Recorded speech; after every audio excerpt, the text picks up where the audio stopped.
The cabin had only one bed and the heater broke. My best friend said, "Just get in, I'm freezing." The mountain cabin looked exactly like the pictures online. A quiet wooden retreat surrounded by towering pine trees, tucked away from the rest of the world. Snowflakes drifted gently through the air as Ethan parked the SUV outside. The weekend trip had been Ava's idea. A final adventure before, Ethan moved across the country for a new job. They had been best friends for nearly 10 years. Through college exams, family problems, birthdays, breakups, and career changes, they had always been there for one another. Everyone assumed they were dating. They always laughed and denied it. Inside, the cabin felt warm and welcoming at first. A stone fireplace stood in the corner. A small kitchen occupied the opposite wall, and a cozy bedroom waited behind a wooden door. Ethan carried their bags inside while Ava explored. A moment later, she called his name. "You should see this." He stepped into the bedroom and immediately understood. There was only one bed, a queen-sized bed. Nothing else. No sofa bed. No extra mattress. Ethan laughed awkwardly. "I guess whoever wrote the listing forgot one important detail." Ava smiled. "I'll take the couch." "No," Ethan replied. "You booked this trip. The bed's yours. We'll figure it out." For now, it didn't matter. They spent the afternoon hiking through fresh snow, taking photographs of frozen waterfalls, and laughing over childhood memories. By sunset, they returned to the cabin tired, hungry, and completely unaware that the hardest part of the trip was still ahead. As darkness settled over the mountains, the temperature dropped quickly. Ethan walked toward the thermostat. The display was blank. He pressed several buttons. Nothing happened. He checked the circuit breaker.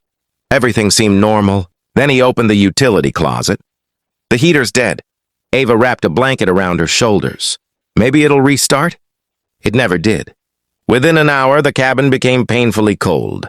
The fireplace burned through its last pieces of firewood much faster than expected. Outside, heavy snow buried the road leading back to town. Their phones showed no signal. No internet. No way to call for help until morning. Ethan searched every closet for extra blankets. They found 4. He placed all of them on the bed. "You sleep here," he said. "What about you?" "I'll take the couch." She looked at the thin cushions. "That isn't a real bed."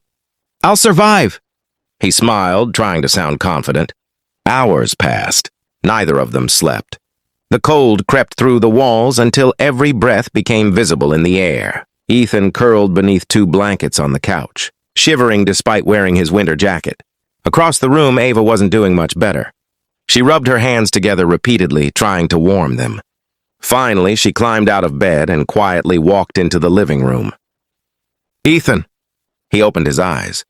She stood wrapped in blankets, her cheeks flushed from the cold. "Just get in." He sat up. "What?" "The bed." "I couldn't." "You can." "I don't want to make you uncomfortable." She laughed softly despite her chattering teeth. "I'm freezing." He hesitated. She smiled. "Right now, I'm more worried about staying warm than pretending we're strangers." He finally nodded. Together, they returned to the bedroom. Ethan climbed into one side of the bed, leaving as much space between them as possible. For several minutes, neither of them spoke. The blankets slowly trapped their body heat.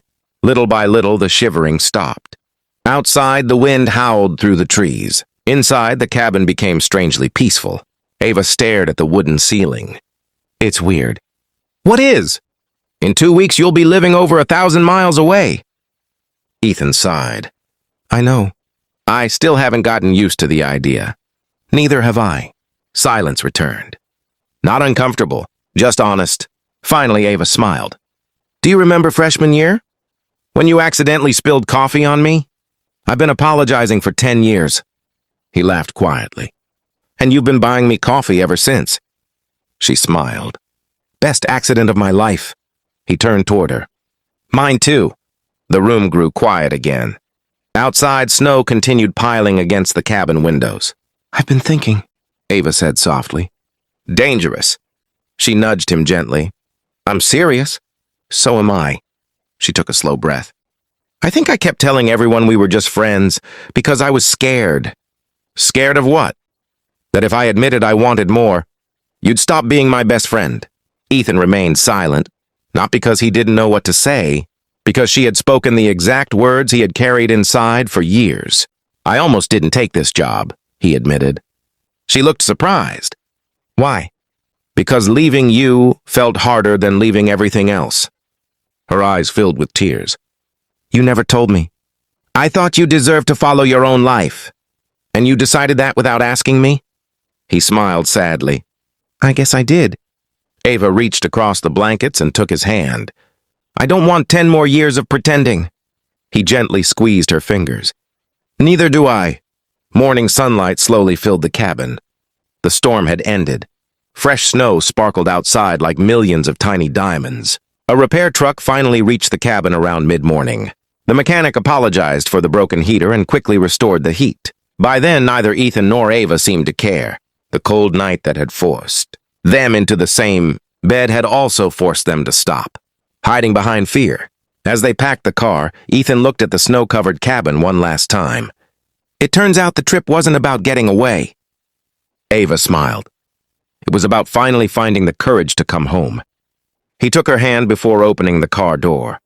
This time, she didn't let go. Sometimes love doesn't begin with grand gestures or perfect timing. Sometimes it begins with years of friendship. One broken heater, one snowy night, and the courage to say what both hearts have been waiting to hear.